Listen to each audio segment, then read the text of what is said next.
पितृसत्ता एक social system है जो औरत को कमतर समझता है, मर्द को बेहतर समझता है। जी पिदरशाही कह लें, पेट्रियार्की कह लें। जी जी आप किस पर हाथ उठा सकते हैं? कोई मर्द अपने बॉस पर तो कभी हाथ नहीं उठाता, अपने से सीनियर पर तो उसका हाथ कभी नहीं उठता। जी हाथ हमारा उस पर उठता है जिसको हम कमतर समझते हैं, कमज़ोर समझते हैं। तो पितृसत्ता जो है ये सोच बाकायदा सिस्टमैटिकली रोज़ाना पैदा करती है। फिर हमारी परंपराएं, राखी पर, रक्षाबंधन पर भाई खड़ा हो जाता है बड़ा होकर, चाहे मैं उसको पढ़ा रही हूँ, मगर राखी पर वो कहता है मैं तेरी रक्षा करूँगा। अरे तेरी रक्षा मैं 15 साल से कर रही हूँ भैया, तेरी नाक जब से बह रही थी, मगर राखी पर मुझे फिर वहीं लाके खड़ा कर दिया जाएगा कि तू नीचे है, रक्षा तेरी ये करेगा। एक बहुत अच्छा उदाहरण है करवा चौथ का त्यौहार। अब करवा चौथ औरत रखती है ताकि मेरे पति को कुछ गलत ना हो जाए, उसको लंबी उम्र लगी। उसे लंबी उम्र लगे। अगर यही सोच है तो फिर अमेरिका के सब पतियों को तो मर जाना चाहिए था अब तक, क्योंकि करवा चौथ नहीं करवा चौथ नहीं रखती। आप हमारी ज़बान देख लें, भाषा देख लें, जिस आदमी से हमारी शादी होती है उसे हिंदी में हम कहते हैं पति। जी अब आप देखें पति का मतलब क्या? ओनर, मालिक, करोड़पति, जो करोड़ का मालिक है। करोड़पति करोड़ का मालिक, करोड़ का मालिक, लखपति लाख का मालिक। बेशक। तो पति का पति मतलब क्या? स्वामी। मालिक। और लॉजिकली आप देखें कि अगर एक स्वामी है तो लॉजिकली दूसरा क्या है? दास है। आपकी ज़बान में हस्बैंड वाइफ के रिश्ते के लिए कोई और दूसरा लफ्ज़ ही नहीं है, तो भाई क्यों ना मारे? वो मालिक है और मार के उसको ठीक जगह रख सकता है। तो इस सोच को कैसे बदलें? देखो, जहाँ तक औरतों की सोच को बदलने की बात है, हम लोग बहुत सालों से उस पर काम कर रहे हैं। पिछले 15-20 साल से मेरी तो जो ख़ास चीज़ है वो ये है कि अब लड़कों और मर्दों को बदलना होगा। क्योंकि मारता कौन है? मर्द। ज़्यादा हिंसा कौन करता है समाज में? मर्द। और ये ऐसे पैदा नहीं हुए, ये कोई जिस्मानी चीज़ नहीं है कि मर्द है तो वो हिंसात्मक होगा। अगर ऐसा होता तो दुनिया में न बुद्ध होते न महात्मा गांधी होते, और वो 60% मर्द जो नहीं मारते किसी को, वो कैसे होते? वो तो मर्द ही है। बिल्कुल मर्द। बिल्कुल सही कहा आपने। आप उसको कहते हैं कि तू रोएगा नहीं। माँ मर जाती है, मर्द नहीं रोते। उनको लगता है ये उनकी मर्दानगी की। मर्दानगी के खिलाफ आप। अच्छा, मैं बहुत रोता हूँ, आपको बता दूँ। तो आप पूरे मर्द नहीं हो मियाँ, आपको कुछ करना पड़ेगा। मर्द दुनिया की हर चीज़ पर बात कर लेंगे, मगर अपने ऊपर ख़ासतौर से अपनी कमज़ोरी का बयान नहीं कर सकते, क्योंकि मर्दानगी का मतलब है कमज़ोर न होना। मैं ये समझती हूँ कि पितृसत्ता मर्दों को डीह्यूमनाइज कर रही है, उनकी मानवीयता छीन रही है, उनकी इंसानियत छीन रही है। तो इसमें मर्दों का भी नुकसान है, बहुत बड़ा नुकसान। बहुत बड़ा नुकसान। मुझे ये बताइए कि अगर किसी औरत को मारा जाता है तो वो क्यों सह लेती है? वो क्यों फर्म स्टेप नहीं लेती? जिस कुएं से मर्द पानी पीते हैं उसी कुएं से हम औरतें भी पानी पीते हैं। तो अगर मर्द पितृसत्तात्मक हैं तो हम भी पितृसत्तात्मक हैं, क्योंकि हमें भी तो यही सिखाया है, हमारे मज़हब ने यही सिखाया है, हमारी संस्कृति ने यही सिखाया है, परंपरा ने यही सिखाया है। तो हम भी ये समझती हैं कि हम कमतर हैं। तो मैं यही मानती हूँ कि दोष मर्दों या औरतों का नहीं है, दोष पितृसत्तात्मक सोच का है, जो हम सब के अंदर है। इसीलिए बहुत अधिकतर औरतें चुपचाप सह लेती। बिल्कुल। मुझे बताइए कि ये हर तबके में होता है? मिडिल क्लास में शायद ज़्यादा होता है, क्योंकि मिडिल क्लास में औरत को बोझ समझा जाता है। आदिवासियों में, काम काज करने वालों में औरत कहीं ज़्यादा आज़ाद है। अगर वो पिटेगी तो वो चिल्लाएगी कि देखो मार रहा है। कितनी मिडिल क्लास औरतें हैं मध्यम वर्ग की जो अपने पति को जो चिल्लाएंगी और कहेंगी देखो मुझे मार रहा है, और उसको गाली देंगी। वो तो छुपाती हैं इस बात। छुपाती है, लग गया तो दूसरे दिन काला चश्मा लगा के जाएंगी कि नो आई फेल डाउन। कई औरतें कहती हैं कि वो तो मुझे प्यार करता है, तो वो प्यार में मुझे मार रहा है, चूंकि वो मुझे प्यार करता है वो मुझे मार रहा है। ये क्या सोच है? तो फिर इसका मतलब है कि हम तो मर्दों को बिल्कुल प्यार नहीं करते, क्योंकि हम उनको पीटते नहीं है सुबह से शाम तक। तो अगर तुम प्यार करती हो तो उतना ही मारो जितना पति तुमको मारता है, तब तो उसको समझ में आएगा कि भैया मैं प्यार करती हूँ तुमसे। बिल्कुल।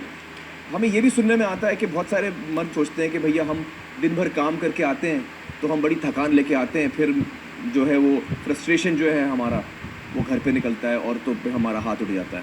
ये पहली बात तो आप देखिए, जितनी रिसर्चेज हुई हैं वो बताती हैं कि औरतें मर्दों से ज़्यादा लंबे घंटे काम करती हैं। आप हर घर में देख लें कौन पहले उठता है और कौन बाद में सोता है। तो औरत मर्दों से 5, 6, 7 घंटे ज़्यादा काम करती है हर जगह। ये इंटरनेशनल लेबर ऑर्गेनाइजेशन की वो है रिसर्च। तो भैया कोई अगर थका हुआ है तो वो औरत है। इसके साथ साथ वो बच्चे पैदा करती है, बच्चों को संभालती है, इतनी इमोशनल जिम्मेदारी है। तो ये सब कहने की बातें हैं। ये तो वही है भैया, जिसकी लाठी उसकी भैंस है।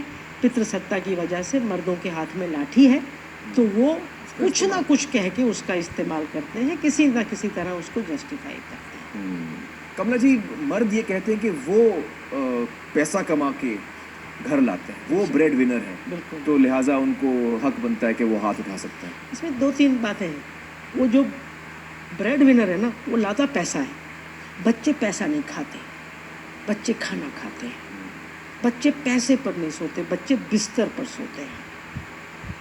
तो औरत उस पैसे को खाना बनाती है, उस पैसे का बिस्तर बनाती है। तो मर्द और औरत दोनों मिलकर जब काम करते हैं तब परिवार चलते हैं। दूसरी बात, ये औरत की मेहनत है जो मर्द को दूसरे दिन काम पर जाने के लायक बनाती है। शाम को मर्द थका हुआ आता है, कहता है मैं डेड टायर्ड हूँ। तो उनकी थकान कैसे जाती है? उनकी बीवी उनके पैर धुलवाएगी, वहाँ से पिट के आए हैं, वहाँ से बेइज्जत होके आए हैं, तो वो उनके टूटे हुए अहम को दोबारा खड़ा करेगी, खाना खिलाएगी, मोहब्बत देगी, रात को मन उनका बहलाएगी, दूसरे दिन सुबह उनका नाश्ता देगी, उनके कपड़े चमकाएगी, उनके जूते चमकाएगी। तब वो एग्जीक्यूटिव अपनी नौकरी पर जाएगा या वो मजदूर अपनी नौकरी पर जाएगा। तो औरत के इस काम के बिना मर्द नाकाम है। मैं लोगों से अक्सर अपनी वर्कशॉप्स में पूछती हूँ कि पितृसत्ता का उल्टा क्या है? आप बताएं, पितृसत्ता का उल्टा क्या है? पितृसत्ता का मातृसत्ता। मातृसत्ता टोटल गलत, टोटल जीरो गलत। मिला आपको। जीरो मिला। देखो, पितृसत्ता का उल्टा मातृसत्ता हो ही नहीं सकता, क्योंकि अगर पितृसत्ता गलत है तो मातृसत्ता भी गलत। मातृसत्ता भी गलत। बिल्कुल सही। तो पितृसत्ता का उल्टा है बराबरी।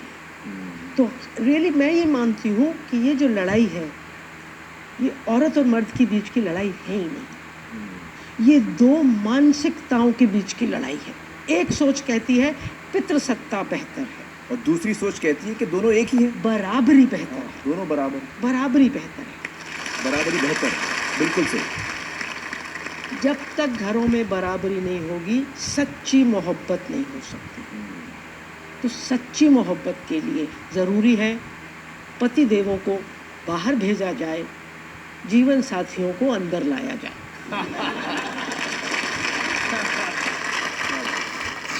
और जब आप दोनों को साथी नुमा जीवन बिताते आपके बच्चे देखेंगे तो आपके बेटे दानव नहीं मानव बनेंगे और आपकी बेटियां दासियां नहीं बराबर की इंसान बनेंगी। वाह, तब मोहब्बत होगी।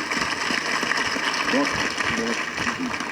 मुझे बताइए कि बहुत सारे लोग आप जैसी महिलाओं को कहते हैं कि ये एक्टिविस्ट लोग हैं और ये जो है समाज के खिलाफ हैं, घर तोड़ते हैं, होम ब्रेकर्स हैं, हाँ, हम मतलब home घर को breakers। तोड़ने का काम करते हैं। इसका आप क्या जवाब दें? मैं हमेशा कहती हूँ लोगों को कि अगर मैं बहुत बुखार में तप रही हूँ और डॉक्टर के पास जाती हूँ और डॉक्टर मेरा विश्लेषण करके कहता है कि कमला तुम्हें मलेरिया है, तो वो डॉक्टर मुझे मारना नहीं चाह रहा, मुझे संभालना चाह रहा है। तो अगर हम दिखाते हैं ये तस्वीर समाज की कि देखो घरों में ये हो रहा है, तो आपकी कोशिश ये है समाज हेल्दी हो जाए। बिल्कुल। कमला जी, मुझे बताइए घरेलू हिंसा को लेकर 1-2-3 चीज़ें खास हम क्या कर सकते हैं? कई स्तर पर काम करना पड़ेगा जी। सबसे पहले तो बेटियों को हम ऐसे पालें कि वो अपनी इज्जत समझें, दूसरे लोग उनकी इज्जत करें। दूसरा, उनको पैर इतने मजबूत दें कि वो कभी भी डर की वजह से किसी शादी में दबती ना रहे, पिटती ना रहे, मरती ना रहे। उस बच्ची को इतना विश्वास दिला दें कि अगर मैंने इनसे कहा कि मैं घर में पिट रही हूँ, मेरी बेइज्जती हो रही है, तो वो छाती पर हाथ धर के उसका बाप कहे बेटा तू घर वापस आ जा, तेरा घर है ना। हाँ, हम ये बच्ची को न कह के बोलें कि भाई बिल्कुल। जाओ आप किसी तरह एडजस्ट करो, ये बिल्कुल। जब भी कभी उनको मुसीबत होगी हमें उनके लिए होना चाहिए। तीसरा, हमें दहेज मत दो, प्रॉपर्टी दे दो। दहेज मत दो, मतलब घर का 5% पैसा दे के हमें भेज देते हैं, हाँ हाँ हमारे भाई को 95% 90% मिल जाता है, तो प्रॉपर्टी बेटियों को दी जाए। बिल्कुल बिल्कुल। और फिर अगर होती है घरेलू हिंसा और परिवार उनको नहीं वापस लेते, तो सरकार की जिम्मेदारी है, समाज की जिम्मेदारी है कि शेल्टर होम्स हो, ऐसी औरतों के लिए, ऐसी लड़कियों औरतों के लिए बिल्कुल। 24 घंटे की हेल्पलाइंस हो कि तुम फ़ोन करो और हम तुम्हारे दरवाजे पे आ जाएंगे, क्योंकि तुम जब पिटती हो पूरे हिंदुस्तान की इज्जत घटती है। वाह क्या बात। तो वो बात। बहुत बहुत शुक्रिया कमला जी हमारे साथ बातचीत करने का, थैंक यू सो मच।